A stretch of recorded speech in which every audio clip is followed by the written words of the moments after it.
Good evening, everyone. Tonight, we're standing in a supermarket line under soft refrigeration hum, where the candy bars glare like tiny billboards and the barcode scanner keeps time like a red metronome. So before you get too comfortable, take a moment to like this video and subscribe, but only if you truly enjoy what I do here. And in the comments, tell me where you're listening from and what time it is. I like seeing our little constellation of night owls. Now, turn off the lights. Maybe let a fan hum in the background. And let's begin tonight's journey together. The cart's front wheel had a philosophy it believed in: left turns only. Leo. 7 years old and currently shaped like a question mark with sneakers, planted his feet on the cart's lower rail and declared, loud enough to rearrange the tomatoes, "I won't obey you. My mom said you're not my real grandma." There's quiet that follows news. And then there's supermarket quiet, the kind that vibrates off cereal boxes. A woman in front of us reevaluated her relationship with pineapple. 2 teenagers pretended not to have ears. The checker looked at me the way a lifeguard looks at a rip current. I put one hand on the cart's handle, one hand on my ribs, and spoke to Leo's shoes first. "Okay," I said softly. We can use our indoor voice to put that sentence on the belt. Academic phrase of the day: contested kinship, the public argument that biology, paperwork, and caregiving sometimes disagree about who counts, and families try to turn a private mess into a public verdict. Supermarkets are terrible courtrooms. Their benches are made of gum. "Mom says she has pictures," Leo added. Volume turned down 1 notch. Courage, stubborn as a jawbreaker. Pictures you don't want Dad to see. His ears were hot. A little flag that said someone else's panic had marched through here recently and left propaganda in the gift shop. I felt the first sting of the rumor try to bite my voice. I gave it a napkin and told it to wait. "We're buying milk," I said. "We are not buying verdicts." Light joke 1 slid across the conveyor. I told the tabloids to stay in their lane. They have not passed the produce test. "Do you want to put the bananas up?" I asked. "Hands need jobs before our mouths can remember theirs." He nodded, small and fierce, and began to lift them like evidence I hadn't earned. I helped him fan them yellow side up. The cashier smiled, a professional sunbeam. Leo softened exactly 1 centimeter. Elder wisdom reflection. When a child brings you a sentence too heavy for their lungs, take the weight with tasks they can do: line up fruit, count cans, match barcodes, and let your voice be the smaller thing in the room. Behind us, a man coughed into his sleeve like a timpani that learned manners. I kept my breath quiet and my words simple. "I am your grandma," I said, like a fact small enough to hold. "I changed your diapers when your dad had jury duty. I taught you to fold a paper airplane that apologizes to lamps. And I am the one who knows which chicken nuggets want the oven and which ones forgive the microwave." He considered the nuggets and looked down, then up, then back at the checker's winking light. Quick, quirky sidebar: most receipt paper isn't inked at all. It's coated with dye crystals that turn dark when heated. That's why if you press a warm thumb on a fresh receipt, a faint smudge appears like a ghost signature. Useful to know.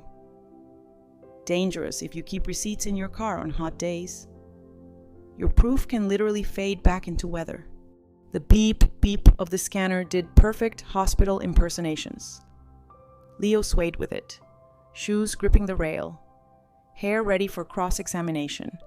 "Mom says she found stuff on the computer," he whispered now, as if the oranges had non-disclosure agreements, like a tree with lines. "She says you cut branches off." "Genealogy sites are very good at drawing lines," I said. "Smile gentle, eyes steady. They are not very good at drawing love. Love is mostly circles." Joke High raised a finger. I told the family tree it needed pruning of adjectives. The woman in front of us finished, rescued her pineapple, and left with a glance that said, "May the milk be with you." "Our turn," the checker asked. "Paper or email receipt?" And I nearly laughed at the aim of fate. "Paper," I said, because today we were not outsourcing memory to the cloud. We were leaving a trail a human could follow. We paid. On the way out. Leo refused to hold my hand. He held the receipt like a flag and marched 3 paces ahead. A soldier in someone else's war. The automatic doors exhaled. Outside. The evening kept its promises: warm asphalt, distant dog. Sky performing soft regret. I guided the car to the curb and parked it against a patch of shade like a dog that needed water. "Bench," I said, and he knew which is to say. He recognized the rhythm of a rule I deploy when emotions choose capital letters.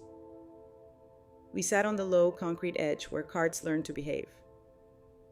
"You brought me a sentence," I told him. Calm as a spoon. It must have been heavy. "Thank you for carrying it here.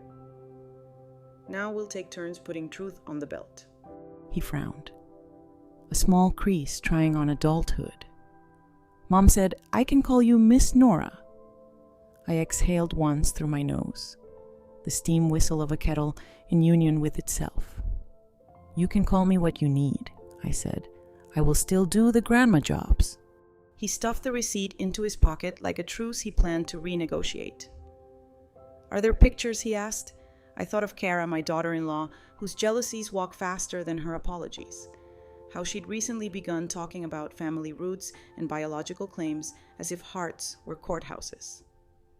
"There are always pictures," I said. "And watch the asphalt be honest. There are also dates, signatures, and cups of cocoa. We will use the kind that don't melt." We loaded the car. The left wheel tried to evangelize me about leftness one more time. I told it democracy was alive and well in the trunk. Leo asked for the radio. I put on the quiet station, the one that thinks the world is still fixable, and we drove home among a river of other persuadable cars. At the apartment, my kitchen remembered how to absorb weather. I set a glass of water by the sink and wrote a tiny note for myself on the pad I keep for emergencies that pretend to be errands. No ambush conversations. Ask for copies. Read after Coco. Talk to Evan alone. Name dates slowly. I folded it and slid it into the recipe box under lemon bars like a fortune cookie for later. Leo dropped his backpack on a chair with the gravitas of age 7 and followed me to the pantry where I keep the good cocoa, the one that believes in water first. Milk second. Patience throughout, while it warmed. I pulled a shoebox from the top shelf.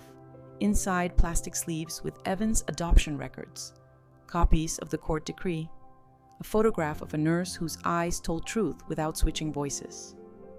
I set the box on the table. Not open yet, just there, a promise that we were calibrating to paper, not whispers. "Is Dad coming?" Leo asked. "Call him," I said. "Tell him I have cocoa that keeps secrets and papers that don't." He dialed, crowed, listened, then held the phone out to me like a subpoena. He says he's on his way. In the background, I heard Evan's exhausted kindness tell Mom to breathe twice. We drank cocoa in the rhythm that keeps children from drowning on land, between sips. Leo told me about Kara's family tree app, about pictures sent by a lady who said she knew Dad way back then, about a plan to go to the courthouse to make sure our name is real. I nodded. "Courthouse loves paper," I said. "So do I."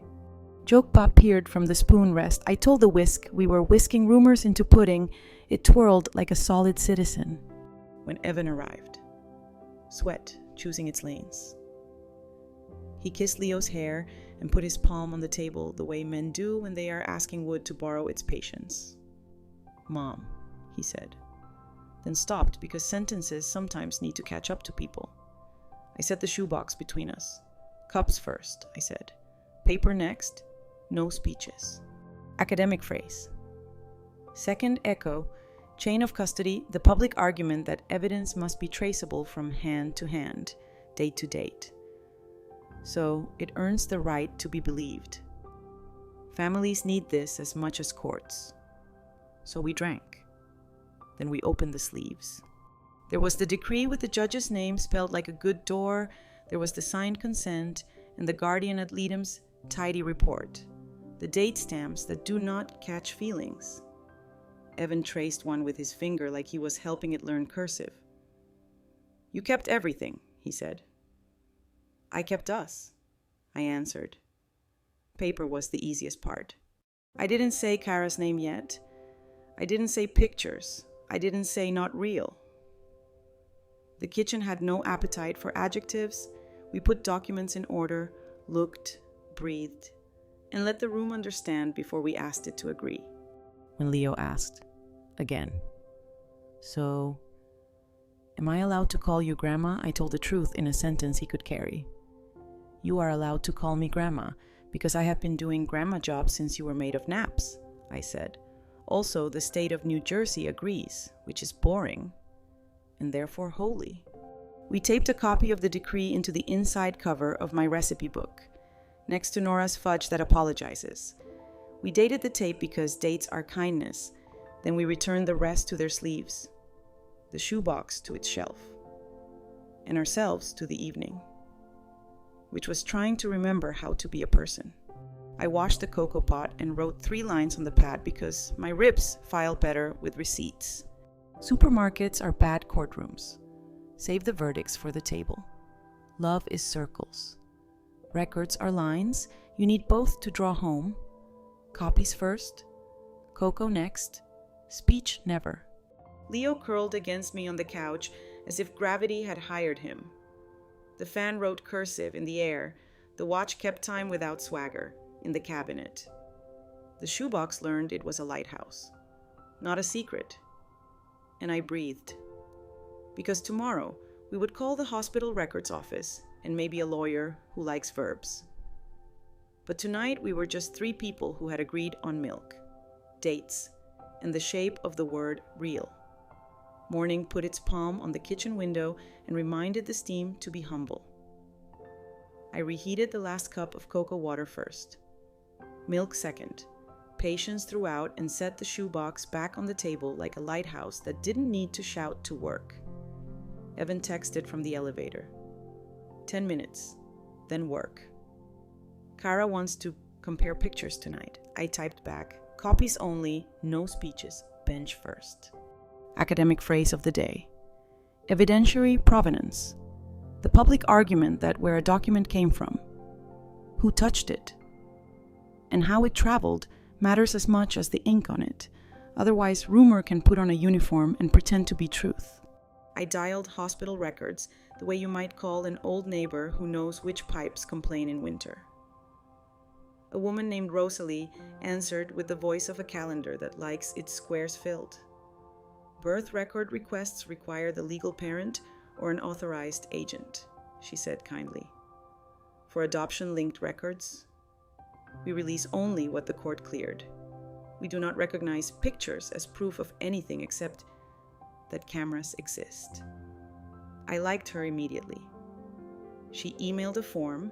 I printed 2, one for us. One for anyone who arrived later, saying tonight is urgent. Urgent likes kitchen counters. It hates clipboards. Elder wisdom reflection. When a day threatens to go fast and crooked, lay out 3 calm chores print. Label. Drink water and refuse to negotiate tempo with nerves. While the printer talked to itself, I made a thin stack called Tonight. Not court hospital request. The decree copy. A simple script in my own handwriting. Leave a copy. We'll review with counsel and a small card labeled bench with our building's location and the 10-minute rule. Leo wandered in, wearing yesterday's dinosaur socks and the expression of a 7-year-old who'd wrestled a word like real and discovered it has elbows. "Grandma," he said, "Dad says pictures can be cropped." I nodded. "So can sentences," I said. "We'll serve the whole plate." We walked to school. On the way back, I stopped at the credit union to notarize my hospital records form because stamps tell paperwork we mean it. Mara. Navy blazer. Practical cheer, slid it back across with a satisfying thump. If tonight gets theatrical, she said, set the kettle. Theater hates steam. Joke 1 waved its spoon. I told the kettle we were promoting it to stage manager. It promised to keep fog outside. Back home, I opened my laptop to search the email Kara had forwarded last week, the one with grainy scans and a subject line that tried to be a drumline finally. The truth. The pictures had a faint watermark from a tree site that sells drama by the month.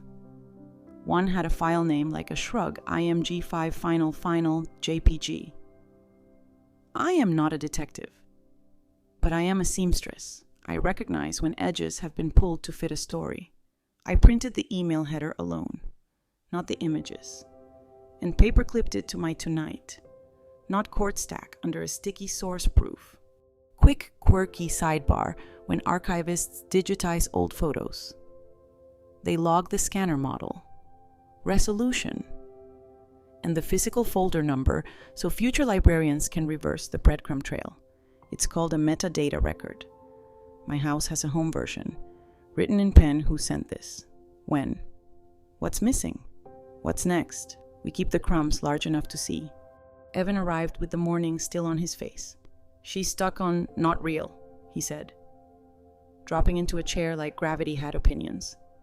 She found a woman online who says she knew me at 19 and that your name wasn't on anything. He touched the decree, but it is. He looked at me. I don't want to fight Kara on a sidewalk. Ma. We won't, I said. We'll invite her to the bench. 10 minutes of public goodness. Then the table. And only copies. We practiced 2 lines out loud until our mouths could find them, even if adrenaline tried to mispronounce leave a copy. We'll review. We'll talk after Coco. Leo beamed. Coco is a rule, he announced. Put that on the door. I wrote it on a card and taped it by the handle, right under the sign that says, "We don't dispense unprinted miracles." Rules feel friendlier when they share rent with recipes. Just before noon, Rosalie from Records called back with sunshine disguised as bureaucracy. Your adoption decree is already in our system as final, she said. No pending amendments, no flagged challenges. I'll mail you the non-identifying confirmation letter we use for schools and sports. It says, politely, that the universe has already signed what needed signing. I thanked her with the joy I save for clean stitching.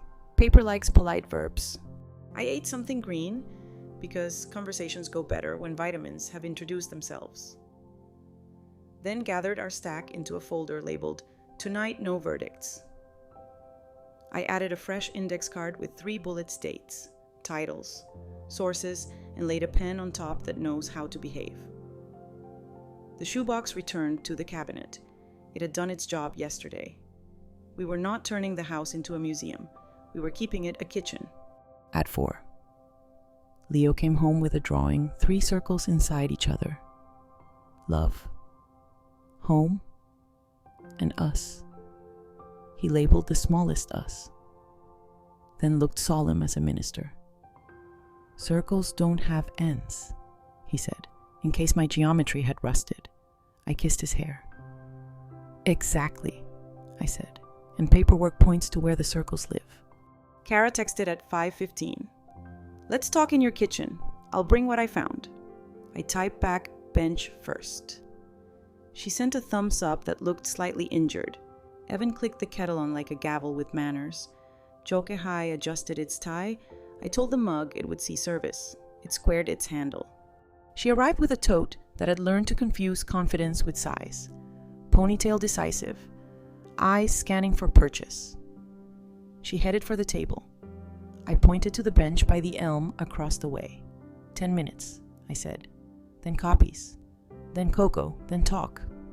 She hesitated. Then came. The bench held. The brass plate did its neutral job for whoever needs 10 minutes of public goodness. On the bench. Kara's voice chose performance. At first, Leo said some things. And I want the truth. And don't take this the wrong way, then navigate it towards specifics. A woman messaged me, she said. She said she dated Evan right before everything, and that you kept her away. She sent pictures. She says Evan's real mother didn't know. She swallowed. I want the medical history. I want authenticity. The last word tried on perfumes. Leave a copy, I said. Calm as weather. We'll review with counsel. No phones at the bench. The bench lacks pockets. I slid the folder to her. In exchange, our decree copy, hospital request form. And a confirmation letter coming in the mail will also need the woman's full name, not a handle. Kara's chin lifted. She's protecting herself. I nodded. So are we. Names, or it's just weather. The bench. To its credit, did not take sides. It kept its job of holding weight. We let the timer end us. 10 minutes means everybody gets to keep a spine. Inside. The kettle made the sound of due process. We sat. I put mugs in front of them. Then my pen on the table like a miniature ceasefire. Kara pulled out printouts, screenshots, and crops. Dates a little too vague. Corners a little too eager. I didn't argue. I put a sticky on the top one source. Then I wrote a to-do for morning call the clerk of court about any filings in our case number. We are allowed to be thorough without being theatrical. Academic phrase. Reheard with softer edges, confirmation bias, the public argument that once a story picks you, your eyes get hungry only for facts that love that story back. Kitchens correct this with paper and cocoa. We gave the room paper and cocoa. We went through the stack at the speed of comprehension. If Kara said this proves, I said, this suggests. If she said this shows, I said, this asks, gentle, even, like trimming a thread rather than yanking it. Evan stayed very quiet and very human, nodding sometimes, reading more, not offering his throat to any sentence that hadn't earned it.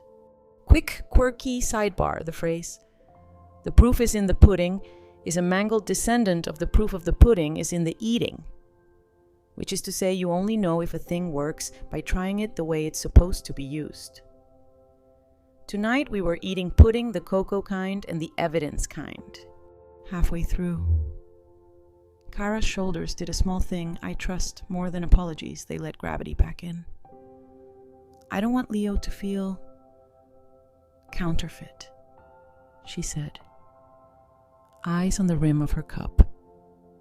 When I hear adoption, I feel like I'm borrowing.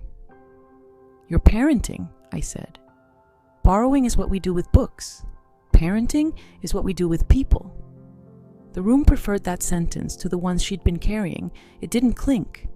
We ended with work. Not declarations. Kara would email the woman's full name and unedited scans. Evan would call the court clerk and hospital, CCing counsel.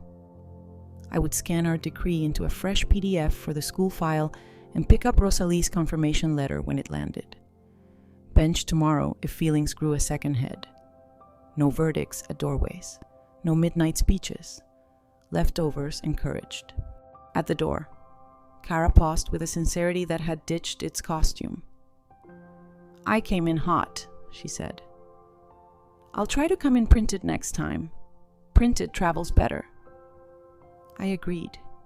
Leo trotted out with the circles drawing and handed it to her. We're this one, he said, pointing to us. She folded it carefully into her tote, between the papers that had learned some manners. After dishes. I wrote 3 lines on the pad because ribs like receipts. Provenance over performance. Source before story. Bench before throat. Cocoa turns rooms into witnesses. Dates turn feelings into furniture. Love is circles. Records are lines. Draw with both hands. The fan wrote its cursive. The watch kept time without swagger. The shoebox slept, unneeded. Because today we fed the present, not the museum. And I slept, because our house had learned to insist on copies. And the bench kept its shift. And tomorrow has calmer verbs when tonight remembers not to run. Morning arrived with the tact of a librarian, lights on. Voices low, everyone reminded where the spines go. I set out 3 cups and the folder from last night labeled "Tonight No Verdicts," which we'd emptied of drama and refilled with chores. Evan texted at 7:12, calling court clerk at 8:30, hospital after, Will CC counsel. Kara texted at 7:14. Woman's full name, Amelia North, sending unedited scans. I replied to both with the same weather. Thank you. Bench available if needed. Academic phrase of the day, source triangulation.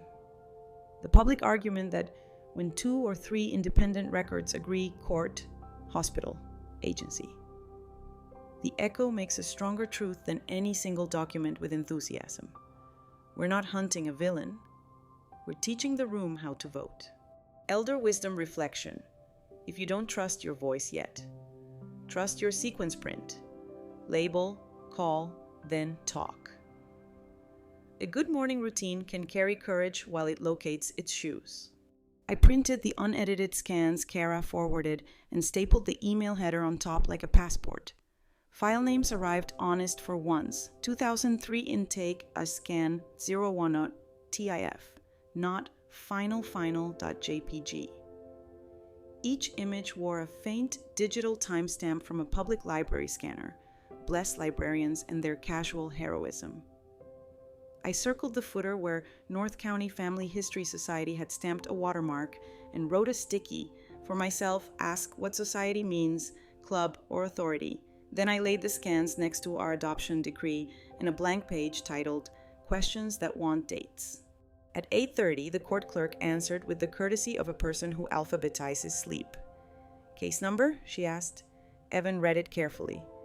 Any filings since final decree? None, she said. Your case closed on the date you have. Any certified copies you need can be requested online. Allow 5 business days. No fanfare, just the blessed boredom of a system doing its job, she added. As if handing us a glass of water. We have no record of a challenge. If one appears, you'll get noticed by mail and email. People who really mean business send paper. My ribs filed that line under religion. Rosalie, from hospital records, called at 9 with a cheerful stamp in her voice. Mailing your confirmation letter today, and I can fax a same-day statement to the school nurse if you need it. I didn't. Yet, but knowing the fax could gallop calmed something that had tried to sprint. Also, she added, your son's pediatric chart lists adopted with the same date as the decree. Medical history recorded accordingly. Source triangulation hummed its little harmony. Quick, quirky sidebar before sticky notes. Librarians used flags, thin colored slips tucked into books to mark passages. Too many flags, and the book looked like a porcupine. The invention of low-tack adhesive changed the posture of research. Now we can mark, move, and unmark without porcupining the world. I keep a stack by the stove. Feelings get flags, facts get folders. Kara's email chimed with a subject line modest enough to pass a background check, name, plan, scans. She'd included the woman's contact and Amelia North with an address 2 towns over and a phone number that didn't apologize for existing. I forwarded the package to counsel with a cover note that read, simply, request verify provenance, if contact is willing. Obtain affidavit about what she thinks she knows, dates, places, who said what. Truth deserves verbs with last names. Evan stopped by on his lunch hour. The kind of cameo you plan for in your budget. We spread the papers on the table like a quilt in progress, no verdicts. Just pattern pieces. She says she knew me right before the adoption, he murmured. Tapping a scan of 2 teenagers framed by a dorm hallway with a vintage soda machine doing set design in the back. But that's fall of 2002. My intake to foster was spring 2003. Timelines aren't enemies. They're chaperones. His mouth learned the sentence as he said it. I watched a man build a fence with dates and feel safer inside. We called the North County Family History Society. Expecting oak furniture and civic crests, we got a kindly volunteer in a church basement with a flatbed scanner and a fondness for potluck Tuesdays. She said Amelia had come in with an envelope of old prints, asked for digital copies, and mentioned trying to reconnect. We don't certify anything, the volunteer said, but we can tell you when and how we scanned. She emailed a log date, model of scanner. Who handled the envelope? Not proof breadcrumbs, good ones.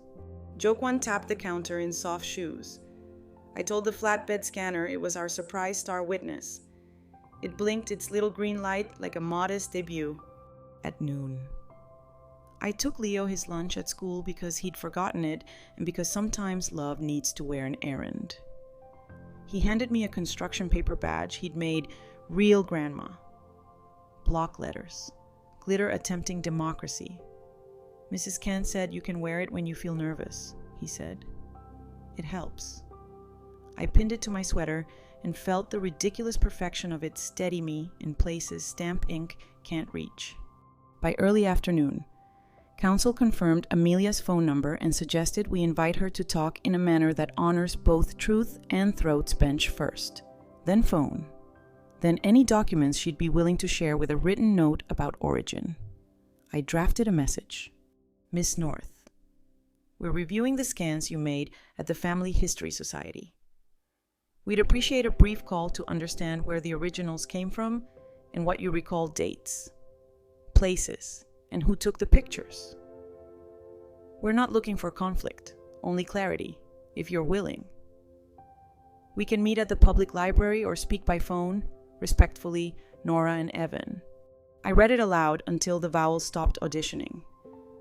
We sent it and went for a walk because waiting sits better in shoes than in chairs. Evan peeled off for work. I circled back to the kitchen and built a little station called City Hall Temporary The Decree.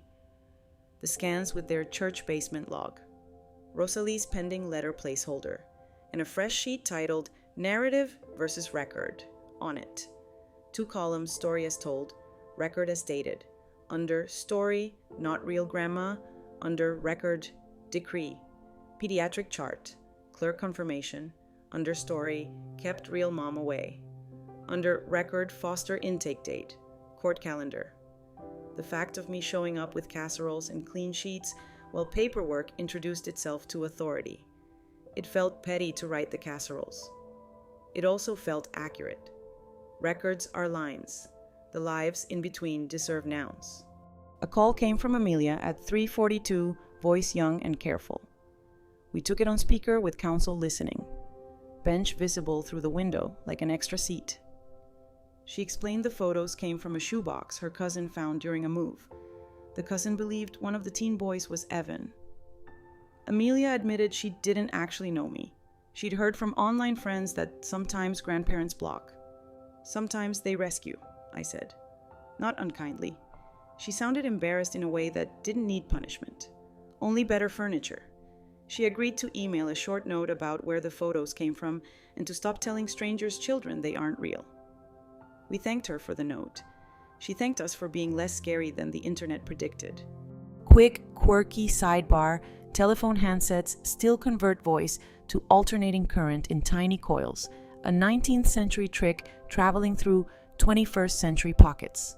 I like that even in a world of swipes. Some truths still arrive as small vibrations. I texted Kara to share the updates, no filings. Hospital letter on the way, scanner log, Amelia's call.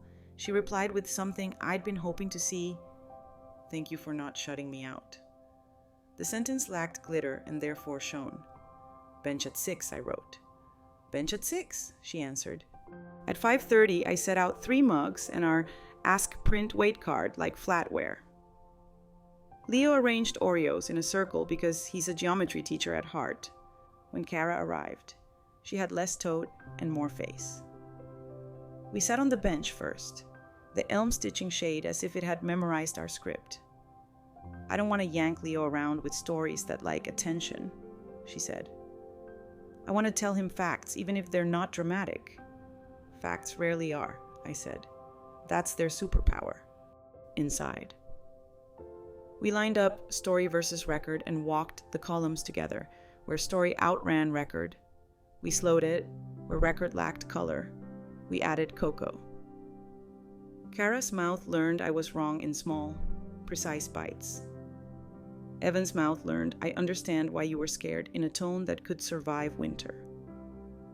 We scheduled a short call with Leo's teacher to share only what a classroom needs, that he asked a heavy question and everyone is practicing using paper, patience, and pie charts.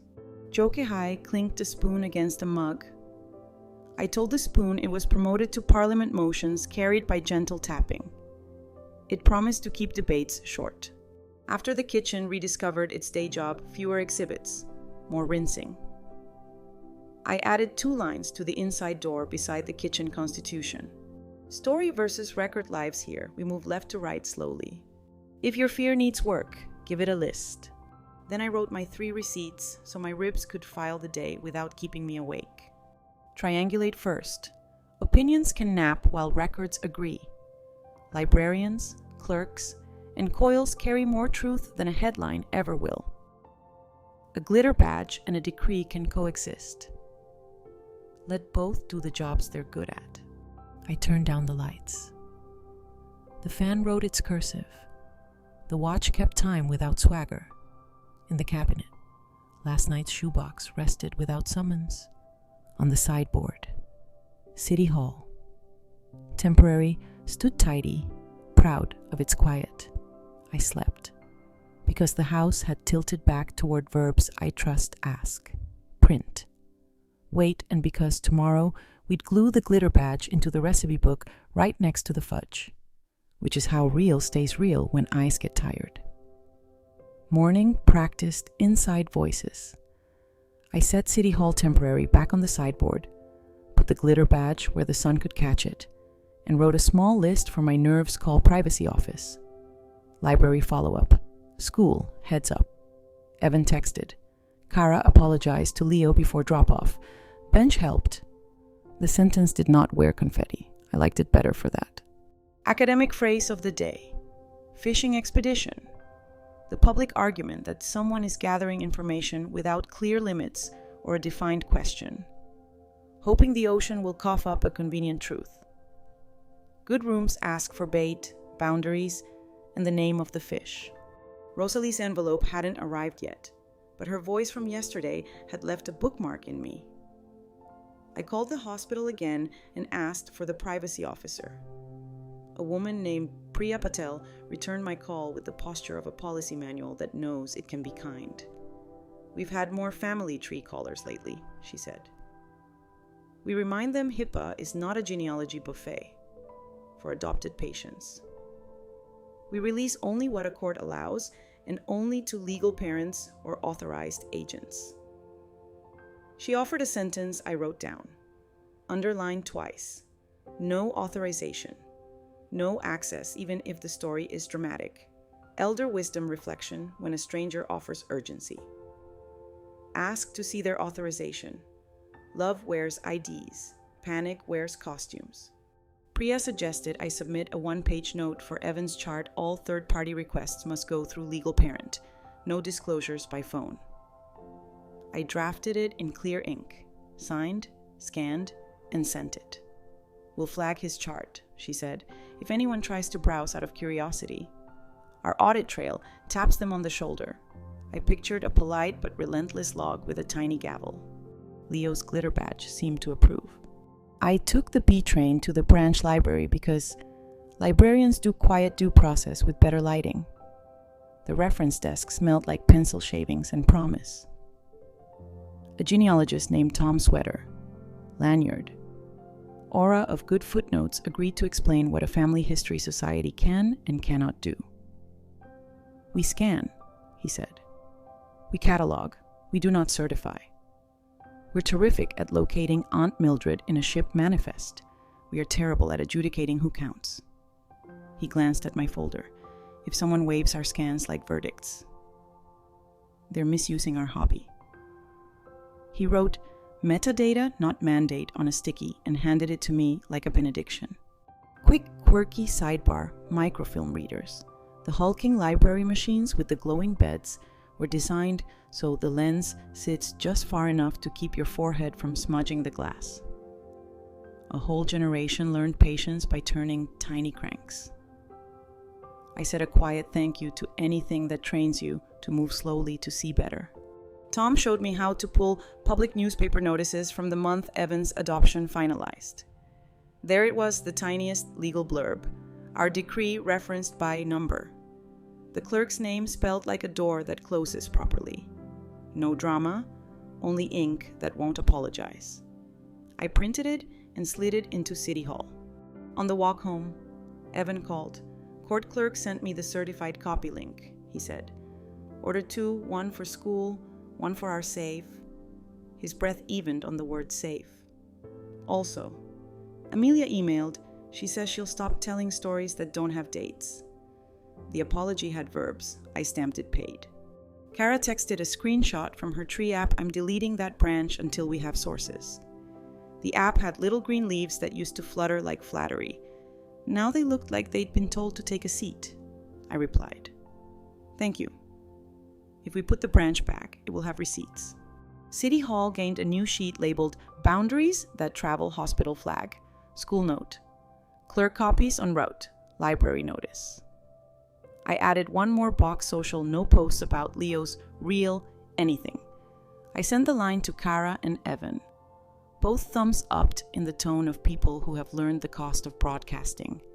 At noon, Miss Kent, Leo's teacher, met me in a quiet corner of the school office. We decided on 3 classroom sentences families are made lots of ways. Questions go to grown-ups.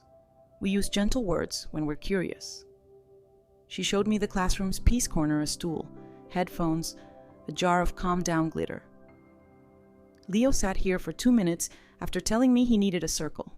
Not a line, she said, smiling. He's an excellent metaphorist. The glitter jar swirled like proof that gravity knows what it's doing. Back home, I called the North County Family History Society one more time and asked if they'd mind emailing us their scanning policy in 2 lines. The volunteer replied in 10 minutes, "We scan items provided by patrons. We do not attest to their origin. We include date, time, and device." I printed it, highlighted the middle clause, and wrote a soft margin note for "Kara hobby is not court." At 3. Kara knocked with less tote and more eye contact. "I told Leo I spoke too fast," she said, "and that what is real is what we do every day." She bit her lip. I also blocked the woman who kept messaging me videos titled "The Hidden Truth of Adoption." I thought it was education. It was gasoline. We sat with that for a minute. Then I handed her Priya's line, "No authorization. No access, even if the story is dramatic." Kara put it in her purse like a talisman she intended to use.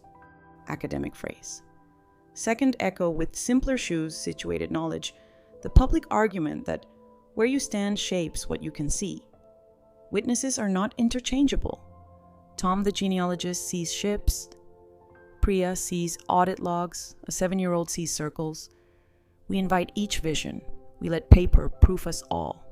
We took 10 minutes at the bench because benches like consistency.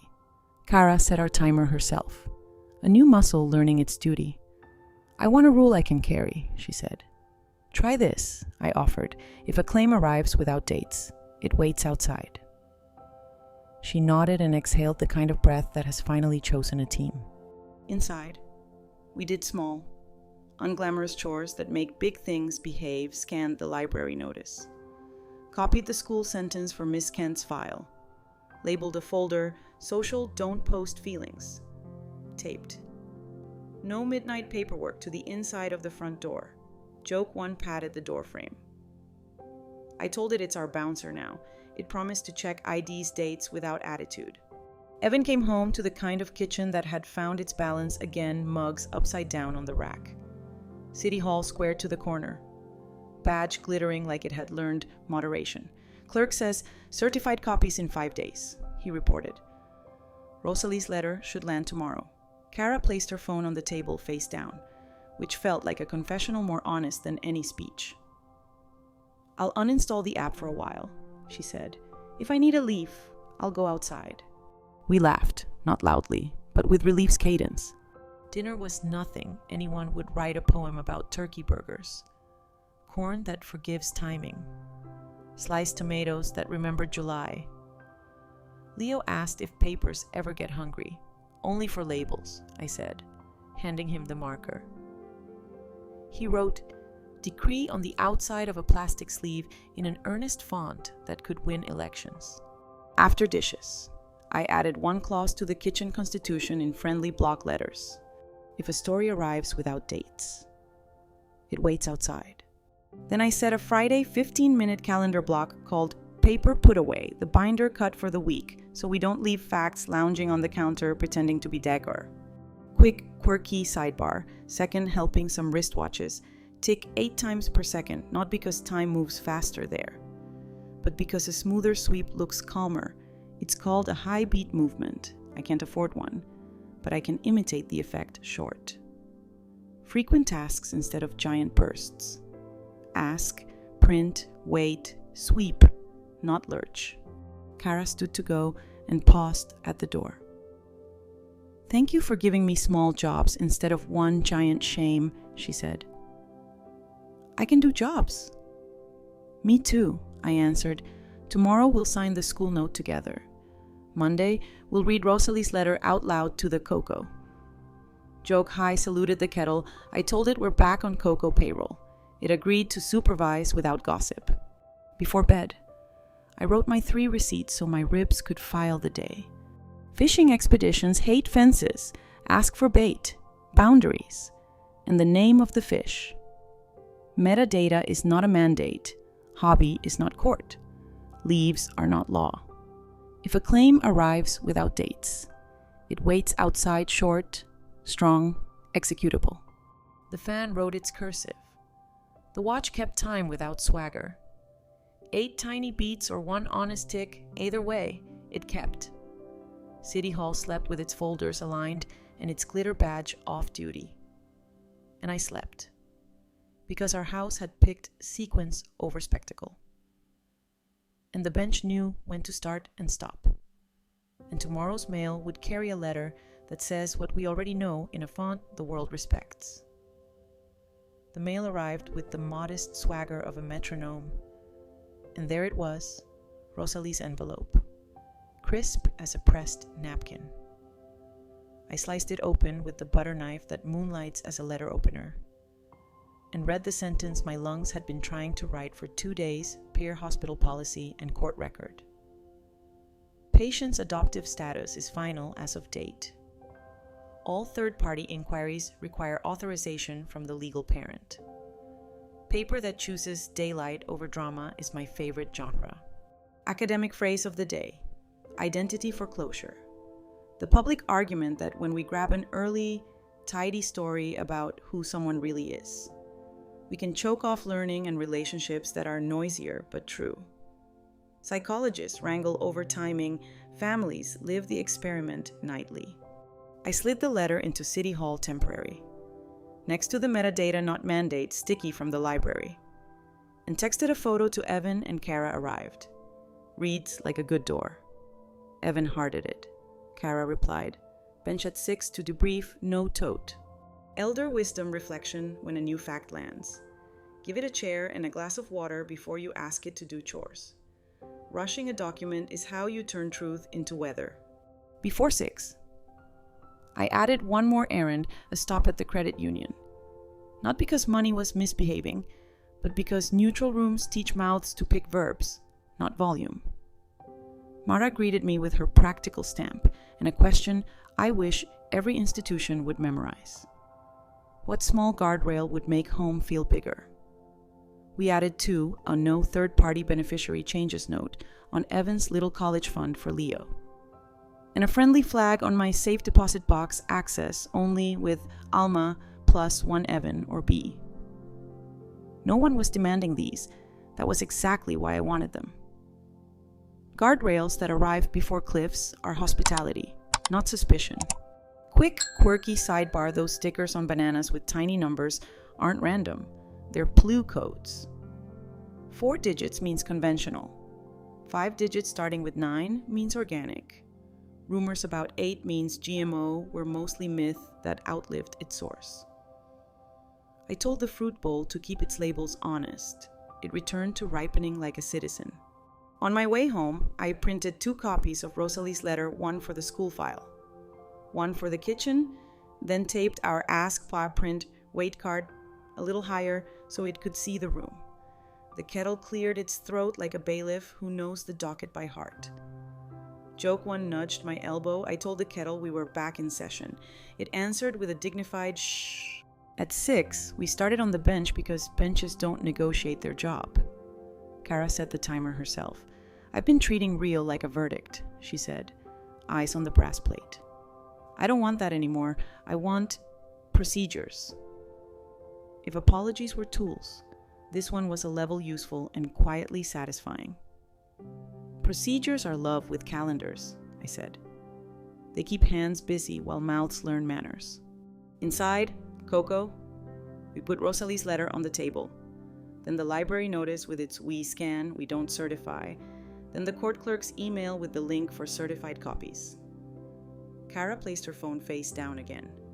Habit is a curriculum and slid out something new, 2 photocopied diary pages, edges wavy, handwriting neat in a way that made me suspicious of neatness. Amelia sent these, she said. Smaller now.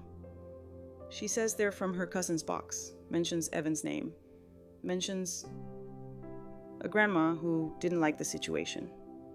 She winced at the word. I didn't flinch. Because diaries are not courts, and handwriting can be a ventriloquist. Leave a copy, I said, and wrote on a sticky original. Dates custody. We'll ask Amelia where the originals live, whether the dates align with anything public, and if she'll sign a note about how the pages traveled from box to scanner. Without that, this is weather with adjectives. Joke High lifted a spoon. I told the copier it could not confer sainthood. It returned to its lane ink and light, no halos. Evan pointed to a date in the margin, January 2003, and then to the public notice we'd printed at the library, May 2003. January is when I was still with my first foster placement, he said. The entry mentions a dorm hallway. The soda machine in that photo he tapped the scan we'd already logged is the one near the Humanities building. I didn't set foot there until the campus tour they did for kids in care months later. He wasn't weaponizing memory, he was laying tracks. The room nodded in its own way, chairs not sliding, cups not clinking. We called Amelia on speaker, voice soft. Counsel looped quietly on another line. She admitted the diary pages were copies of copies, no spine, no cover, only rips. Can you ask your cousin if we can see the originals in person? And note the notebook brand, page order, and any calendar marks I asked. Tone calm enough to pass for tea, she agreed to try. And I added one more line to my pad if, origin, unclear, story, waits outside. Academic phrase, echoing with better posture, documentary authenticity, the public debate about what makes a documented, not a costume ink, aging patterns. Materials, chain of custody, provenance. Courts hire experts. Families can still use the skeleton who made it. When? Where has it been? Who says so in writing? The door buzzed. Mr. Diaz slid an envelope under with a practice wrist, our certified copy request receipt from the clerk's office. I love a receipt that says we are thinking of you in queue. I filed it in City Hall and lay back down the rule that has rescued 3 generations of us, no verdicts after dark. We wrote a morning list instead. 1. Call Amelia Ree original notebook. 2. Email Miss Kent copies of Rosalie's letter, plus our 3 classroom sentences. 3. Scan the story versus record sheet into a PDF, so nobody has to argue with paper's geography. Elder wisdom. Second helping when worry wants a megaphone. Hand it a clipboard. If it fills out the top 2 lines neatly, it can keep the pen. If not, it goes for a walk. Kara sipped and said a sentence I could hand to the future. If a claim comes with a crop, I'll ask to see the frame. She smiled, small and earned, and if I start speeding, boil water. Evan touched Rosalie's letter with his fingertips the way you touch a forehead for fever and said, "Authenticity's a verb. We'll do it. Not just pronounce it." We ate something unremarkable, grilled cheese that understands its mission, and Leo stapled his glitter badge into my recipe book next to fudge that apologizes. He dated the staple. Dates are kindness. Staples are promises with elbows. Before bed, I taped Rosalie's line above the ask print weight card, no authorization, no access. Even if the story is dramatic, and added a small clause to the kitchen constitution in friendly block letters. Crops wait. Frames first. Originals or a walk? Quick, quirky sidebar, second helping fountain pen, ink feathers differently on paper than ballpoint capillaries versus paste. Archivists can sometimes tell decade by ink behavior. My kitchen doesn't need that skill. It just needs one ask what the pen touched and when. Jokba patted the label maker. I told it to print. Procedures are love with calendars. It sputtered, recovered, and delivered a neat ribbon we stuck on the inside of the cocoa tin. Even chocolate benefits from policy.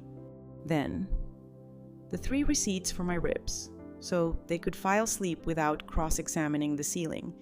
Identity foreclosure fades when rooms prefer sequences to slogans. Documentary authenticity starts with provenance. Weather isn't evidence. Guardrails installed before cliffs feel like hospitality, not suspicion. Lights lower. The fan wrote its cursive. The watch kept time without swagger. City Hall dozed with a certified copy receipt like a bookmark. The bench outside kept its shift under the elm's quiet jurisdiction. And I slept. Because the mail had spoken in a font everyone respects. And because tomorrow's verbs were already written on the pad ask, print, wait and check the frame before we argue about the crop. The living room decided to be a courtroom without costumes, lamps low, couch respectful, rugs not auditioning. I set City Hall temporary on the coffee table like calm armor and put out 4 glasses of water because hands that hold don't point. B called to say she could be on speaker if we wanted a sister with verbs. Bench first. Kara texted from the elevator. Bench first, I replied. The elm outside had already memorized our pulse. Academic phrase of the day. Best evidence rule. The public argument that when the actual words on a document matter. You show the original, not a copy that might have learned new tricks. Courts prefer ink to anecdotes. Kitchens can, too. We sat on the bench. The brass plate kept its neutrality. Kara set the timer and breathed like a person who had read the manual. I brought more, she said, tapping her tote, then catching herself. Copies, she added. I'll leave them. Elder wisdom reflection apology that arrives with a smaller plan is the kind that survives weather. She named a fear without feeding it. I named a rule without sharpening it. 10 minutes. Then cocoa. The timer rang like a polite gavel and we stood. Inside. Mugs. I placed Rosalie's hospital letter on the left. The libraries we scan, we do not certify policy under it. The court clerk receipt like a tidy paper heartbeat. Kara slid out a stack 3 more diary pages copied. A printed email from Amelia with a subject line that had grown up where the photos came from and 2 screenshots from the tree app she had put in timeout. I uninstalled it. She confessed. But I grabbed the breadcrumbs. She set her phone face down again. The habit looked good on the table. Leave the copies, I said, laying a blue pen across the top page the way a tailor lays chalk. We'll ask Amelia for the notebook itself, not just its cousins. Evan nodded. Best evidence rule, he said, tasting the phrase like cocoa that cools, not scalds. Leo, who had been drawing at the side table, wrote best evidence rule in block letters and underlined it 4 times. He added a dinosaur, because justice deserves accessories. We called Amelia on speaker. Counsel listened quietly on a second line, breathing like a librarian. My cousin can show you the shoebox, Amelia said. The diary is a composition book, the marbled kind. Pages feel thin. Some are loose. Chain of custody, I asked softly. Who had it first? Who scanned it? Where it sleeps now? She recited aunt to cousin. Cousin to Amelia for scanning at church basement society. Back to cousin's hall closet. No one notarized anything, she said. Sounding apologetic in a way that didn't need punishment, only better labels. No one knows if the author is the person we think. We thanked her for the honesty. Paper doesn't mind being wrong, it just hates being rushed. Quick, quirky sidebar, the common paperclip most of us use isn't actually the patented Gem Designs original. It won the popularity contest anyway and became the emoji. Norway once leaned so hard into paperclips as quiet resistance during World War II that students wore them on lapels. I keep a box near the stove. Clipped pages behave better than dramatic ones. We hung up. Kara turned a diary page toward me. A margin note read, "You can't see her, no dates nearby. No initials explained. The pronouns auditioning for jobs they hadn't earned." I placed a sticky date context, then I slid over the public notice we'd found at the library with May 2003, spelled like a door that shuts properly. If this line reaches toward us, I said, pointing at the margin, it has to step on dates that don't wobble. Evan tapped a photo print from the church scanner, the dorm hallway with the vintage soda machine doing set design again. This is calendar fall, he said. I didn't step in that building until months after January. He wasn't performing. He was steadying the furniture. Kara's shoulders changed shape the way posture does when gravity gets invited back. I kept wanting a biography with tidy edges, she said. But we have a calendar with chores. She looked at Leo's dinosaur, and a 7-year-old who can draw circles. She turned to him. I'm sorry I made a line where a circle lives. Leo considered this like a junior judge and handed her a sticker that said, Real grandma in glitter that had learned to behave. You can borrow it sometimes, he said generously. Joke one lifted its hand. I told the glitter to report to HR if it tried to run the meeting. It settled down and looked employed. We took a break because rooms need recess. 2. Evan rinsed the mugs. I labeled the new folder Diary Copies Only. Inside the kitchen constitution. I taped a fresh clause in neat print originals or a walk best evidence lives here. Beneath it. A friendlier translation for small throats. Crops wait. Frames first. Back to work. We opened Amelia's email. It listed the shoebox's contents. A guess at dates based on haircuts and soda can, designs the way civilians timestamp history, and a willingness to let us examine the notebook in person next Tuesday at the Society's room, no pressure, lots of fluorescent lighting. Bring a phone flashlight, she added. Our lamps have vibes, not lumens. I smiled. We will. We sent a reply with 3 thanks and 1 ask if your cousin is willing. Can she write a 1-paragraph note where the box was kept? Who added pages when, and whether any names were on the inside cover? People think notarization is magic. Sometimes a paragraph in blue ink is the right spell. Be texted mid-tribunal with the kind of wisdom sisters deliver, like leftovers. Remind the room. Records are lines and relationships are everything between. Feed the between. I read it aloud. The room unclenched a notch. Elder wisdom.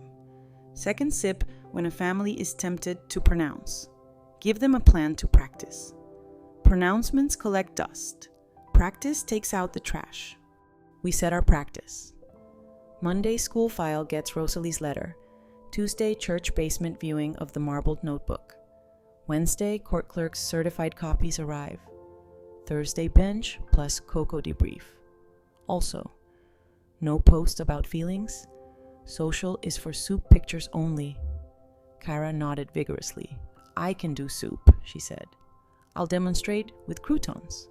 Jokai saluted the ladle. I told it to accept this promotion with humility. It bowed at a safe angle. Before we adjourned, I asked Kara a harder question inside a softer room. What would make you trust slower? She didn't defend. A calendar, she said. Copies with stamps. A kettle that reminds me to lower my voice. And a safe word when I start sprinting. She glanced at Leo's badge. Maybe the safe word is glitter. Leo approved. We wrote glitter on an index card and put it under the magnet that says, "We don't dispense unprinted miracles." The house likes it when our nouns match. We ended the tribunal the only way I know how, by scheduling the next small thing and eating something unambitious. Grilled peaches, vanilla yogurt that understands its assignment. Tasha Kara, I practice using names that fit wash 2 spoons without a thesis statement. Evan put the diary copies into a clear sleeve labeled Not Verdict. Leo drew 3 concentric circles on the back of an envelope and named them Love, Home. Us then filled the smallest with dots, like stars that had decided to practice punctuality. Quick quirky sidebar, second helping QR codes survive smudges because of error correction mathematics that rebuilds missing pieces if enough of the picture remains. I decided trust needs error correction. 2, if one fact smudges. We don't throw out the whole page, we rebuild from the squares we still see decree. Letter, calendar, Coco. We took 10 on the fire escape because the bench had already done its shift. The city did its accordion, a siren rehearsed from very far away. Somebody practiced piano bravely and then mercifully stopped. I breathed into the space between my ribs and let the day file itself. Back inside. I wrote 2 new lines under the kitchen constitution. Best evidence or we wait. Copies live here. Verdicts do not. If a claim arrives loud, ask for its calendar. Then the 3 receipts my ribs insist on before sleep. Best evidence beats best story. Ink before anecdotes. Originals before opinions. Paperclips are resistance in miniature. Clip pages, not people. Trust with error correction outlives certainty with slogans. Lights low, the fan wrote its cursive. The watch kept time without swagger. City Hall temporary exhaled. Folders aligned like good shoulders. The bench outside watched the elm turn evening into a quiet habit, and I slept. Because tomorrow has small, named jobs, and no one is allowed to sprint. The kettle will say, shh, and the calendar will carry the weight. Tuesday arrived like a librarian with good shoes right on time. Volume set to indoor. Eyebrows capable of restoring order without lifting a finger. I packed our small democracy into my tote clear sleeves labeled Not Verdict. The libraries we scan. We don't certify, note. Rosalie's letter. A fresh legal pad. 3 pens that don't get dramatic. And a phone flashlight because the church basement society had confessed its lamps had vibes, not lumens. Evan walked beside me, shoulders steady. Kara met us at the corner with a thermos that announced Coco, not Crusade. Academic phrase of the day, chain of custody. The public argument that evidence earns its voice by telling an honest travel story who touched it, when, where it slept, and how it avoided improv. Courts require it. Kitchens can learn its grammar. The North County Family History Society welcomed us with folding chairs that remembered high school dances. A volunteer named Dolores. Cardigan the color of patience. Slid a shoebox across the table. No verdicts here, she said cheerfully. We host objects and their manners. She pulled on cotton gloves and opened the lid.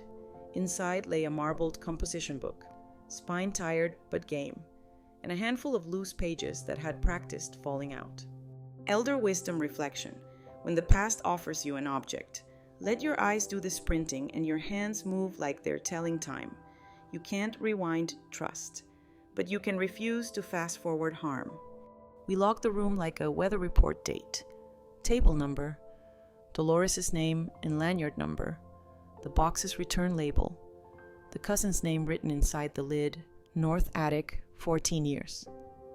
Evan read softly. North. And I nodded toward the desk phone. We'll ask Amelia to text that cousin to join us, I said. Chain of custody wears proper nouns. Dolores set the composition book on a foam cradle like a librarian tucking in a story. The cover bore a school supply label, narrow-ruled, 100 sheets. Inside, someone had written 2002-2003 in gel pen that had aged into a whisper. We photographed only the edges and the first page number, not content. Best evidence, Evan murmured, mouth learning a calm it could keep. Kara breathed in and out like a person resisting the urge to read a diary as if it owed her closure. We turned to a page where E appeared in the margin, a letter with a personality that wanted too much attention. The entry used a campus shorthand humanities vending machine is still broken, mentioned a foggy January, and wrote E can't see her with arrows that made Kara flinch.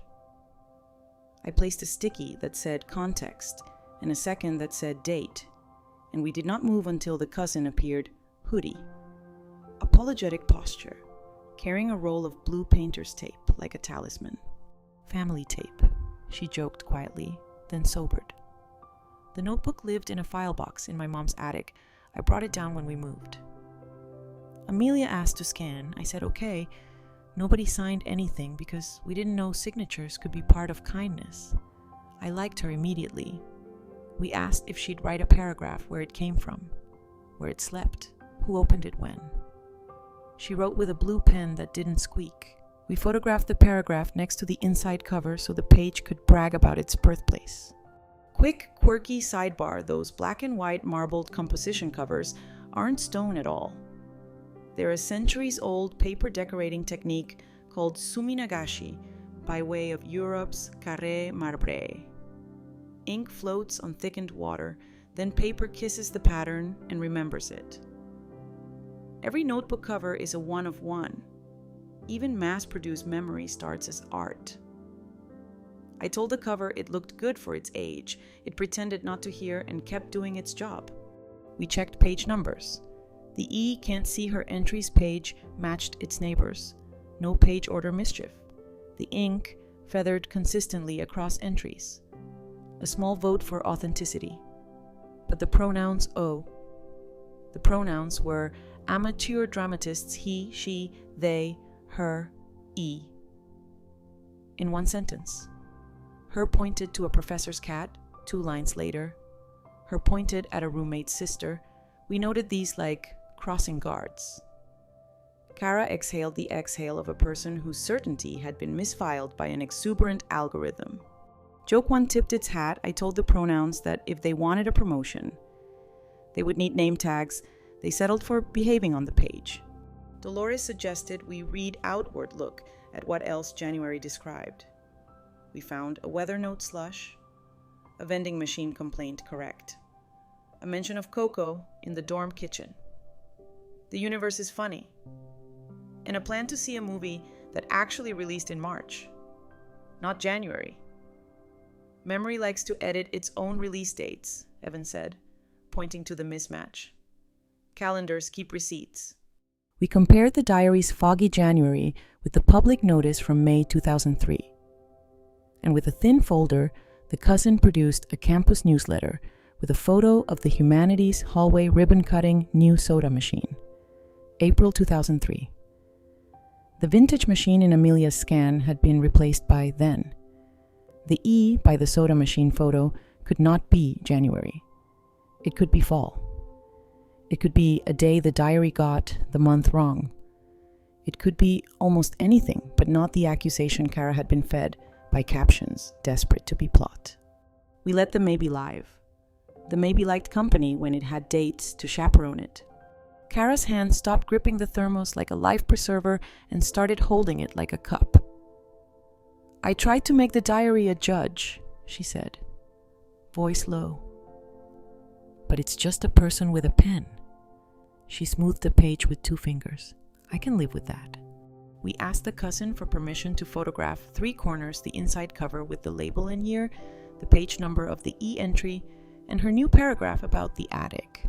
She agreed. We did not photograph the sentences that hadn't earned the right to travel. Kitchens know which truths need shoes and which are house slippers. Academic phrase, softer in the second pass corroboration. The public argument that a single voice hums. But 2 or 3 in tune make a note you can walk on. We had a humming diary, a humming newsletter, a humming public notice. The court didn't absolve or accuse, it steadied. Outside. After signatures on our little visiting log, we made one. Kitchens love logs. We sat on the church steps and let winter's leftover air tell us to keep our coats. Evan squeezed my shoulder, then Kara's. Bench, he asked. Bench. We agreed. 10 minutes of public goodness. The brass plate took attendance and announced nothing. Back home. City Hall. Temporary received 3 new residents, the cousin's paragraph scanned, our visiting log, and a trio of corner photos labeled with time and place. I added a clause under the kitchen constitution in my tidy print, if a page tempts you to jump. Read outward, let the room see the season, not the sentence.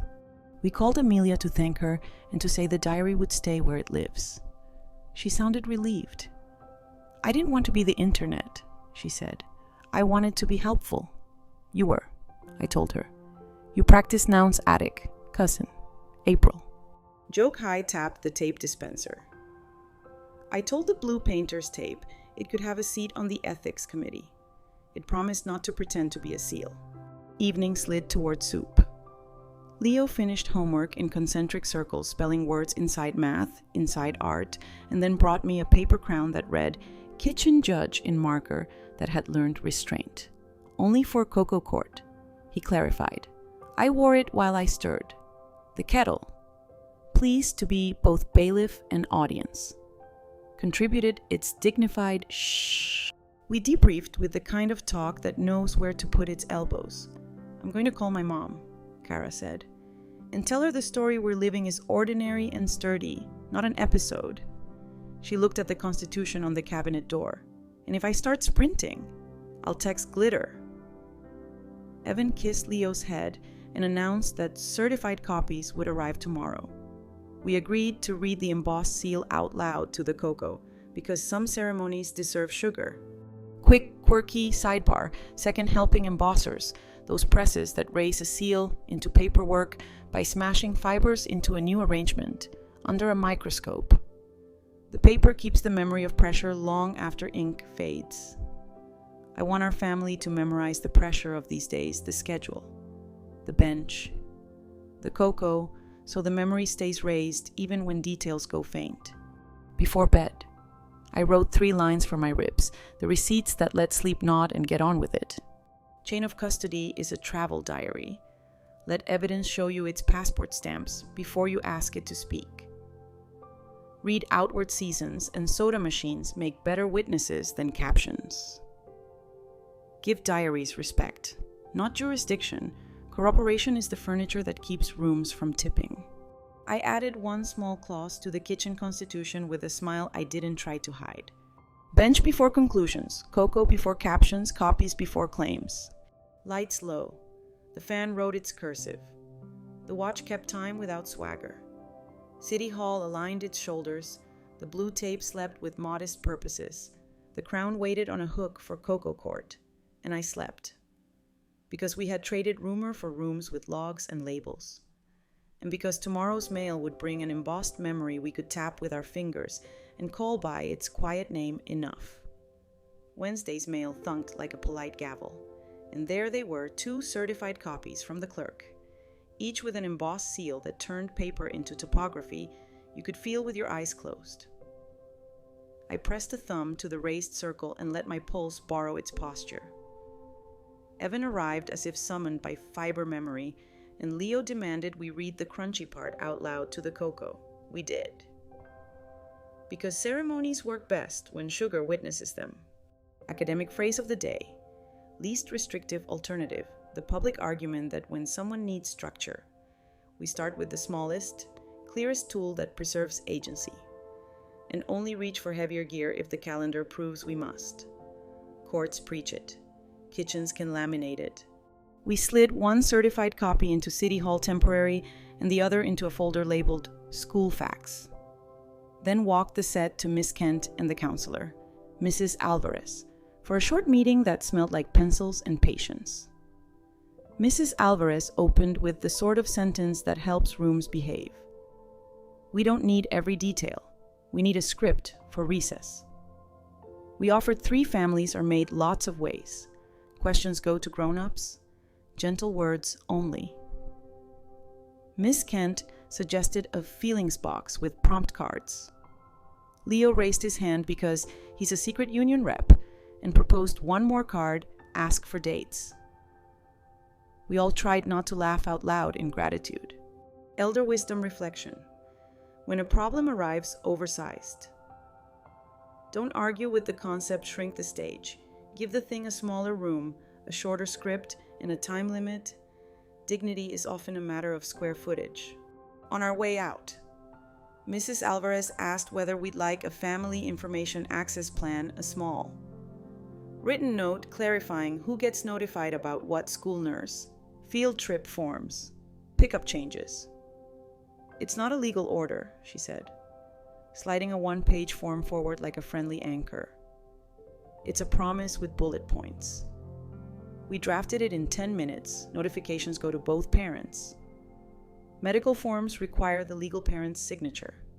No surprise genealogy, projects for class. Kara signed first, then Evan, and finally me on the line labeled other adult who actually shows up. Joke 1 raised its hand. I told the line it had excellent taste. It blushed in black ink. Back home. The certified copy went into a sleeve that Leo labeled with fierce concentration, decree real, and the plan from school earned a spot behind it. Because good neighbors share fences. I taped a new clause to the kitchen constitution in my neat, friendly print. Small tools first, school plan. Copies, cocoa, big tools only by appointment. At noon, Priya from the hospital called with a cheerful administrative heartbeat. Chart flag installed, she said. Any browsing looks like a handprint. Our audit trail carries soap. I pictured a polite log with rolled up sleeves. Then the genealogist from the library emailed a scan of the campus newsletter's April ribbon cutting new soda machine, shimmering like a timeline that refuses improvisation. I slipped it into City Hall beside the cousin's paragraph, and the folder made a sound I've decided to call relief. Quick, quirky sidebar: embossers don't use ink. They build shadows. Under a lamp, you can read a seal by the way it interrupts light. Consider this my preferred theology: some truths speak best as raised quiet. At 3, Leo's after-school program needed a new pickup card. We took the smallest tool that fit the family information access plan and the certified copy. The receptionist copied what she needed and thanked us with a sticker. It was a cartoon carrot with a cape. "You're a hero vegetable," Leo told me gravely. Jokai saluted the carrot. I told it capes are welcome in kitchens if they don't knock over the soup.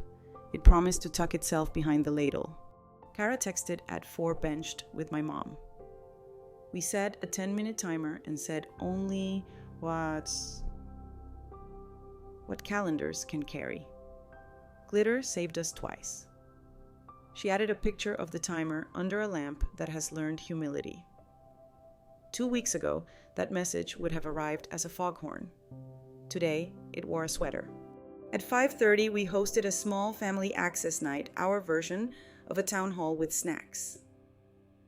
City Hall temporary sat on the sideboard with its shoulder square certified decree, Rosalie's letter, the school plan, the library notice, the cousin's paragraph, the corner photos from the diary, in a clean one-pager titled Story versus Record Updated.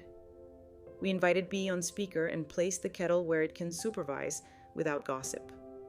Agenda, I said, as if I'd always been the person who had 1-1. Read the crunchy seal to the cocoa. 2. Install the school plan. 3. Affirm the rule about dates living inside the house before any sentence does. 4. Practice the safe word. Leo volunteered an example if mom speeds. I say, glitter like a librarian. We applauded the casting choice. We read the seal, and the room seemed to grow a spine made of paper and kindness. Then we signed the school plan together with the seriousness of people who've learned that 10 minutes of boring can save 10 weeks of repair. Kara touched the kitchen constitution and nodded at the small tool's first line like it had written itself on her behalf. I want to put this in my phone, she said. As alarms. Do it, I said. Rituals beat resolve. Academic phrase. Second echo with softer shoes. Procedural fairness, the public argument that when steps are visible, predictable, and respectful, people accept outcomes without needing to win every point. Tonight's steps were all short and named. The room accepted them like mail addressed correctly. After soup. We walked to the bench because gratitude deserves outside air. The brass plate reflected a little sunset and a lot of not needing to perform. A passing neighbor pointed at it and said to her teen, "That's where you two sit before talking at me. Infrastructure for calm. Franchising one family at a time." On the way back, the mailbox gave us a new envelope. Amelia's follow-up, a signed paragraph describing the diary's current address, the cousin's hall closet, its immediate past attic, and the names of the 3 people who had touched it in the last month herself. Cousin Dolores, she added, with a humility I wanted to laminate. I will not caption photos I did not take. We filed the letter under diary copies only and sent a thank you that said nothing extravagant and therefore mattered more. We finished the night with tiny chores that behaved like lullabies, scanned the school plan into PDFs for Miss Kent, set calendar invites labeled Soup and Receipt School Edition. For the last Friday of each month, agenda attendance. Forms. Nothing dramatic. Put the certified decree in the safe with a small note on top, read out loud to the cocoa. When nerves try to lie. Jokba, tap the safe. I told it stories aren't prisoners. We just like our receipts to sleep behind metal. It clicked in unoffended agreement. Leo brought over 3 circles drawn in marker and wrote inside them. With careful concentration, love, home, us. He outlined the smallest in glitter, just a hint. Restraint learned and taped it next to the kitchen constitution under the clause that says, crops wait, frames first. Because the circle goes in the frame, he explained, not the other way. We promoted him to assistant archivist. He took the job with the seriousness of a person who knows where the crayons live. Before bed, I added 2 lines to the Constitution in tidy block. If the question is big, shrink the room bench. Cocoa, plan. Alarms for rituals beat alarms for panic. Quick, quirky sidebar, second helping breakfast cereal. Mascots are almost always animals or cartoon people with eyebrows. Turns out eyebrows help kids read emotion faster. I drew a tiny eyebrow over the word glitter on our fridge card. If the safe word needs acting lessons, it can have them.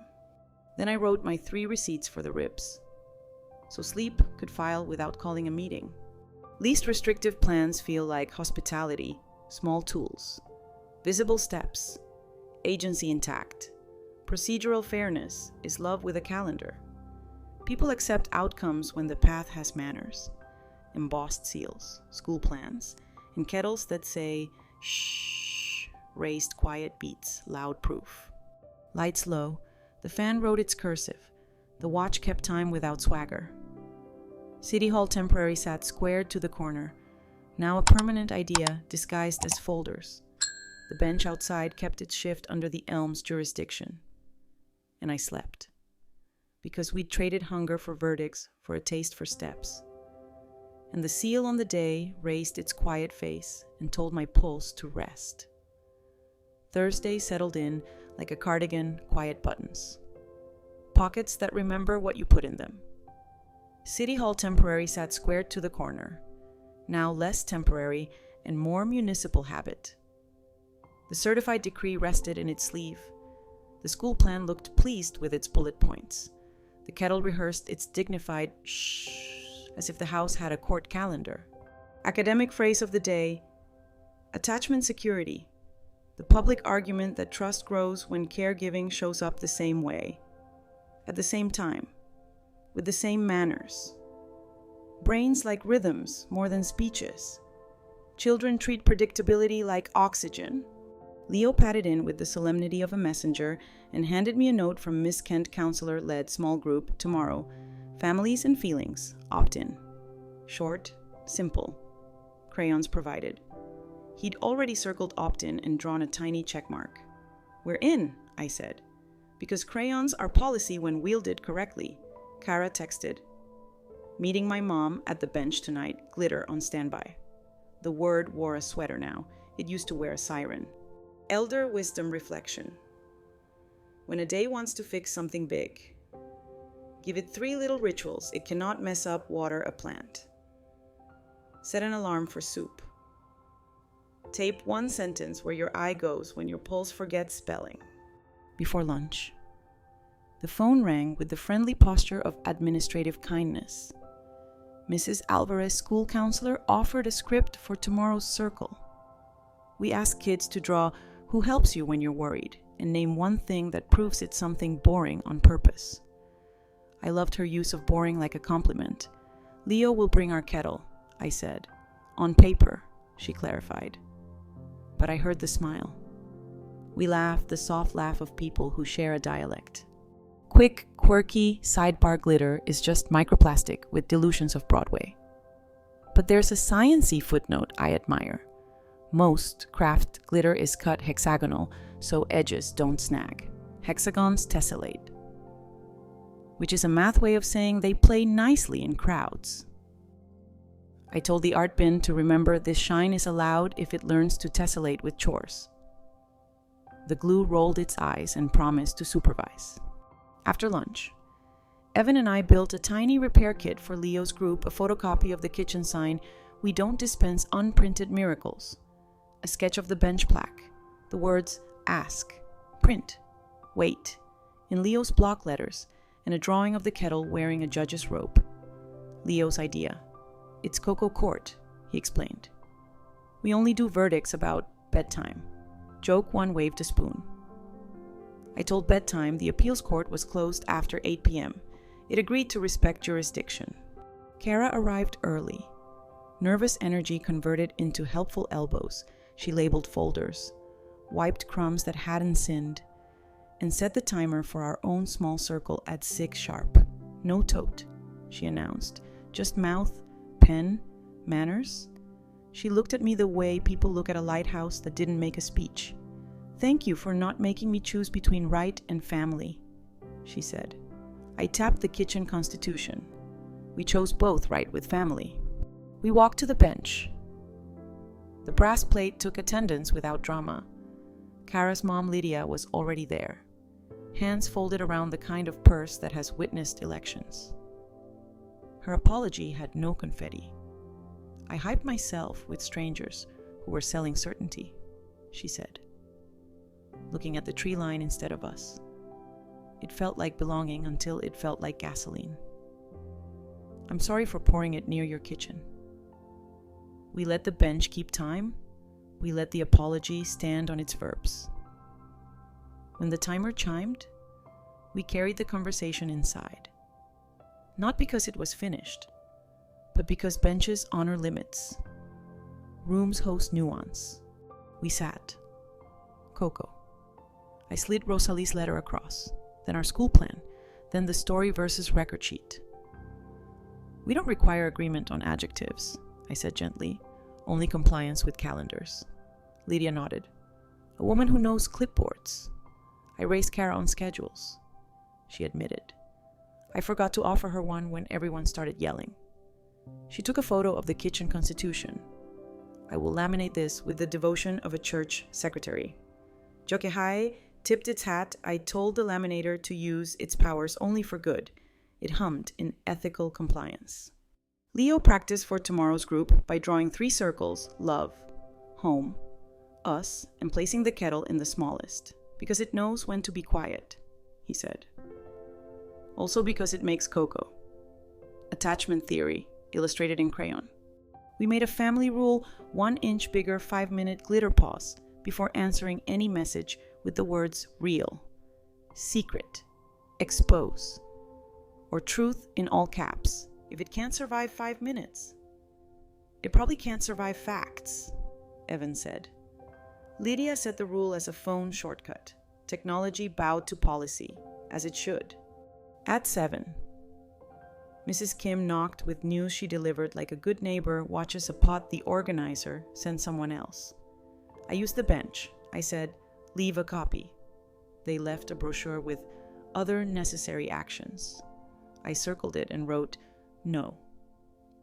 She handed me the brochure for our scrapbook of cautionary fonts. Soup tomorrow, she asked. Yes, I said. Soup is a standing meeting. We gave her a magnet that read, sit if you'd like to talk. She pinned it to her tote like a badge with good boundaries. Later, we ran a dress rehearsal for Leo's circle. Who helps you when you're worried? I asked. You, he said. And Dad, and Coco, proof bench, kettle, this paper. He pointed to the decree. It's crunchy. We laughed like we were allowed to, because we were. Then he surprised us, and maybe himself, by adding, also Mom, when she doesn't sprint. Kara nodded with the humility of a person who has met her pace. I'm practicing, she said. Proof later. We accepted future proof as a perfectly valid tense. Academic phrase. Second echo. Friendlier shoes. Corrective experience. The public argument that a nervous system can learn a new story about safety by living through a better sequence ask. Print. Wait while nothing bad happens. Tonight, we lived 1. Tomorrow, we'll let crayons report back. We closed City Hall and opened the everyday leftovers that forgave reheating. A slice of peach on a plate that didn't beg for attention. The mail queued neatly where the sticky tabs live. I added a clause to the kitchen constitution in tidy print. Glitter pause 5 minutes before replying to drama words. Under it. A friendlier translation for small throats, breathe. Then Coco. Quick, quirky sidebar. Second. Helping some crosswalk signals include a soft tick for low vision pedestrians, a quiet metronome that says, not yet, now. I want my phone to do that for me. 2 slow ticks. Then the green man for manners. Until then, the kettle auditions. At bedtime. Leo asked the big question with the casual cruelty of children who trust you won't drop them. What if I had a different grandma? I told the truth without drama. You would still be you, I said. And that grandma would be real because she did grandma jobs. The world has room for many reals. Our family chose me. He considered this, nodded, and adjusted his quilt squares, the ones named window. Not door, bench before feelings, expiration date. He added a new one in green attachment security. He spelled it like a landmark. Before sleep, I made tomorrow small place the decree sleeve on the table for Coco Court. Sharpened 3 crayons blue for benches. Brown for Coco. Green for stop sprinting. Set a 10-minute timer next to the phone with glitter written on the top in carrot sticker font. Rituals beat resolve. Then I wrote 3 receipts so my ribs could file the day without convening a midnight committee. Attachment security isn't poetry. It's Tuesday at 6 p.m. Same kettle, same bench, same manners. Glitter pauses save throats. 5 minutes is a better lawyer than a mood. Many reels can exist. Reel is a job description, not a crown. Lights low. The fan wrote its cursive. The watch kept time without swagger. City Hall exhaled into its folders. The bench kept its post beneath the elm's patient jurisdiction. And I slept. Because tomorrow's crayons already know their lines. The kettle has memorized its cue. And our house has chosen rhythms over verdicts until the calendar tells our bones to trust it. Friday's small group circle at school smelled like crayons and courage. Mrs. Alvarez set out thick paper and invited 6 kids to draw, who helps you when your stomach thinks it's the weather. Leo drew 3 circles: love, home, us, and placed a tiny kettle wearing a judge's robe in the middle. He printed, ask, print, wait, along the rim like a spell that respects punctuation.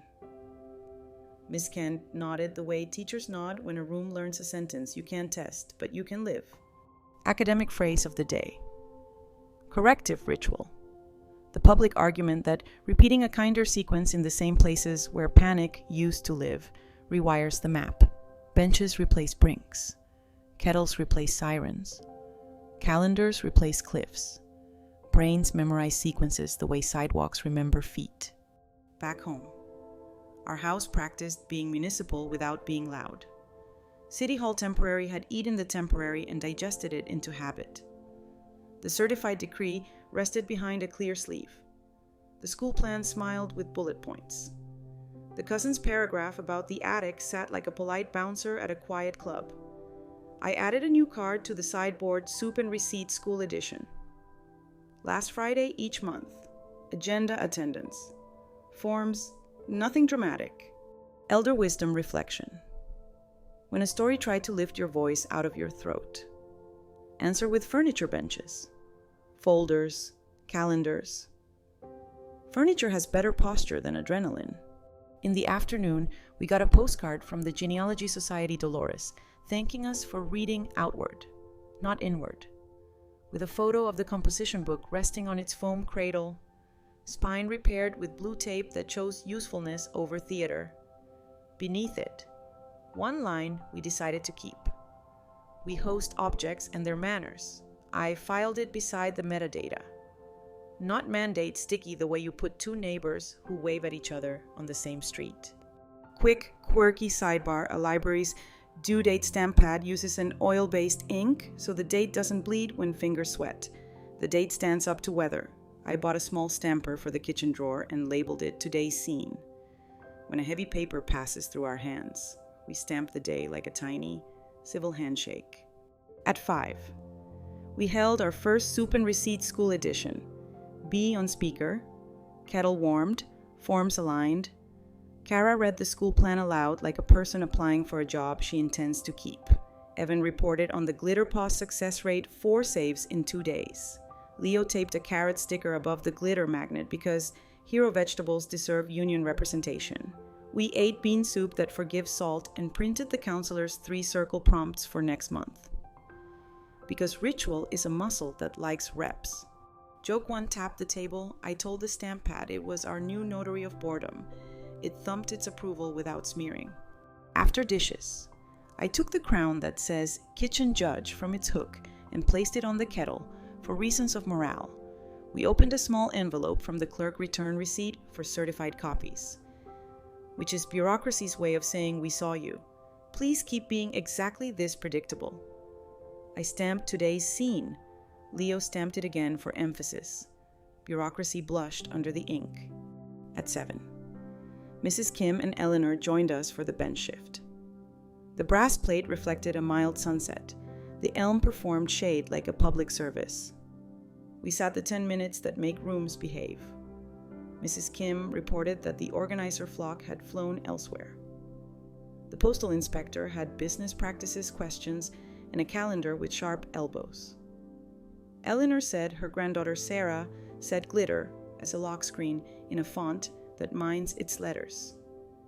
We exchanged a lemon bar for a promise to bring back the plate if it ever needs a new bench. Infrastructure circulates, gossip evaporates. We walked home slow, on purpose. The mailbox offered a new glossy brochure with other necessary actions in fake-friendly italics. I circled it, wrote "No" in a pen that enjoys daylight, and slid it into folder Z for zapped. Joke high saluted, I told the brochure to enroll in community college and study specificity. It slunk away to consider prerequisites. Inside, Evan spread the last 2 blue quilt squares on the table. We named one procedural fairness, the other close is a verb. Leo stitched with the concentration of a surgeon who also hosts snack time. Kara knotted threads and said, I'm keeping the app deleted. If I want a leaf, I'll go outside and touch a tree. The room liked that sentence. You could hear the furniture agree. Academic phrase. Softer on exit policy diffusion, the way good ideas commute from room to room without needing applause. The school borrowed ask, print, wait. The clinic borrowed least restrictive first. The bank adopted window, not door. The bench multiplied in brass. We didn't preach, we laminated. A little after 8, my phone chimed with a message from Amelia, a photo of the marbled notebook in the cousin's closet with a handwritten label 2002-2003, college, notes, and cocoa. Caption, I will not be the internet. Thanks for the lesson. We stamped today's scene and filed it under diary copies only, which is now mostly letters about not overreaching. I like a folder that retires into wisdom. Jokba patted the toaster. I told it the ethics committee remains in session, no bread with aliases. It popped on time and refused drama. We took our last bench of the week, just the 3 of us. Leo practiced the sentence that once arrived too heavy for his lungs. You're my real grandma, he said. Not as a verdict, but as a schedule, because tomorrow I will still make cocoa. And next week I will sign the school form. And next month we will read the crunchy seal out loud again to remind our shoulders where to live. I answered with an ordinary vow I'll keep doing the jobs. He nodded like a foreman awarding a contract. Back upstairs. The kitchen constitution gained 2 final clauses in my careful block. If the problem is big, shrink the stage, then attach a calendar. When in doubt, ask. Print. Wait, stamp today's scene. I set the stamper in the drawer between the label maker and the spare keys, the drawer where our small civilities live. We cleaned the mugs. We aligned the folders. We let the fan write its cursive. We let the watch keep time without swagger. The bench outside kept its shift because benches show up even when nobody is performing. The kettle practiced its dignified shh as if the house had a docket and bedtime was on it. 3 receipts for the ribs, so sleep would sign without bargaining. Corrective rituals tame rooms that used to sprint. Sequence is kinder than certainty. Paper that chooses daylight over drama turns families into small, honest governments. Many reels can exist, ours carry soup, stamps, and a bench that never hurries. And we slept not because questions can't grow back, but because the house has furniture, now benches, calendars, copies, cocoa, a crown for laughs, a constitution for stays, a stamp that says, we saw today, and it behaved. The day dims, and the kettle hushes, and the bench outside keeps its quiet shift while the elm knits shade into a blanket you don't have to hold up by yourself.